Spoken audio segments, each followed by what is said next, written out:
مسلم شریف کی حدیث ہے، نبی رحمت صلی اللہ علیہ وسلم نے سیدنا فاروق اعظم رضی اللہ تعالی عنہ سے کہا،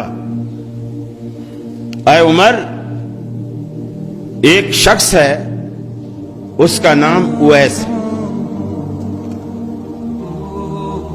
اور وہ قرنی ہے، اس کے کمر پر اس کی برس کا ایک داغ ہے، پہلے بڑا تھا، اب وہ تقریباً کم ہوتے ہوتے 1 درہم جتنا رہ گیا ہے، اب وہ موجود ہے، یعنی میرے وقت میں وہ موجود ہے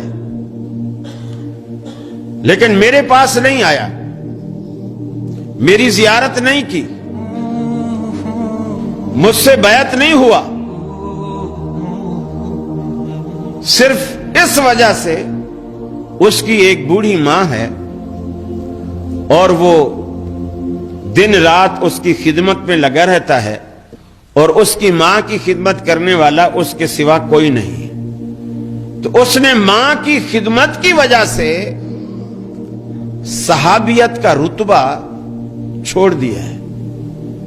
اگر میرے پاس آتا، میری زیارت کرتا، چونکہ وہ صاحب ایمان ہے، مجھ سے ملاقات کرتا، صحابیت کا رتبہ پاتا، لیکن بوڑھی ماں کی وجہ سے اس نے صحابیت کا رتبہ چھوڑ دیا۔ عمر، لیکن اللہ نے صحابیت کے رتبے کو بھی کھونے کے باوجود اس ایک بوڑھی ماں کی خدمت کی وجہ سے اللہ نے اسے وہ کچھ دیا ہے کہ وہ اپنے منہ سے کچھ بھی نکال دے، عرش والا اسے فوراً پورا کر دیتا ہے۔ عمر کو بتایا کیوں؟ عمر، اگر تیری اس سے ملاقات ہو تو اپنے لیے دعا ضرور کروانا کہ اللہ اس کی دعا کو رد نہیں کرتا۔ حضرت عمر ڈھونڈتے رہے، رسول اللہ صلی اللہ علیہ وسلم دنیا سے چلے گئے، صدیق اکبر کی خلافت آئی، وہ بھی چلے گئے، حضرت عمر کی خلافت آئی۔ حضرت عمر کے دور میں کسی نے آ کر بتایا کہ امیر المومنین، جس شخص کی آپ کو تلاش تھی، میں اسے مل کر آ رہا ہوں، مینا میں ٹھہرا ہوا ہے، حج کرنے آیا ہوا ہے، ایک خیمے میں ہے، اگر آپ کہیں تو میں اس کو بلا لاؤں۔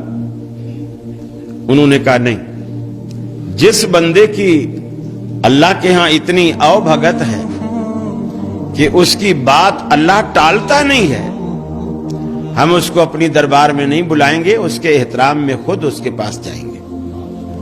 حضرت عمر فاروق نے اس بندے سے کہا مجھے لے چلو۔ خیمے میں گئے، ایک شخص ہانڈی چولہے کے اوپر رکھ کر پکا رہا تھا، باقی کچھ دور بیٹھے ہوئے تھے۔ آپ نے پوچھا ایوکم اویس، ارے تم میں اویس کون ہے؟ وہ جو ہانڈی پکا رہا تھا اس نے کہا میرا نام اویس ہے۔ فرمائیے۔ سیدنا فاروق اعظم نے اپنا تعارف کروایا اور کہا کہ میرے لیے دعا کرو۔ انہوں نے کہا میں آپ کے لیے دعا کروں؟ آپ صحابی رسول، خلیفۃ المسلمین، امیر المومنین، میں آپ کے لیے میں دعا کروں؟ فرمانے لگے یہ میں نہیں کہہ رہا، میری خواہش نہیں تھی، مجھے تو پتہ بھی نہیں تھا، یہ رسول اللہ صلی اللہ علیہ وسلم نے کہا اے عمر، اگر تجھے وہ شخص ملے تو اس سے اپنے لیے دعا ضرور کروانا، اس لیے کہ اللہ اس شخص کی دعا کو رد نہیں کرتا۔ وہ اس نے عرض کی کہ پھر فرمائیے میں کیا دعا کروں، کیا دعا کروں آپ کے لیے؟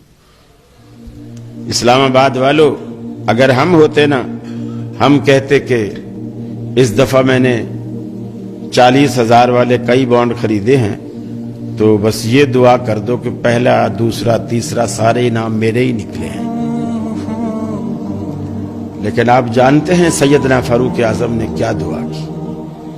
فرمایا کہ میرے لیے یہ دعا کرو کہ اللہ عمر کے گناہوں کو معاف کر دے۔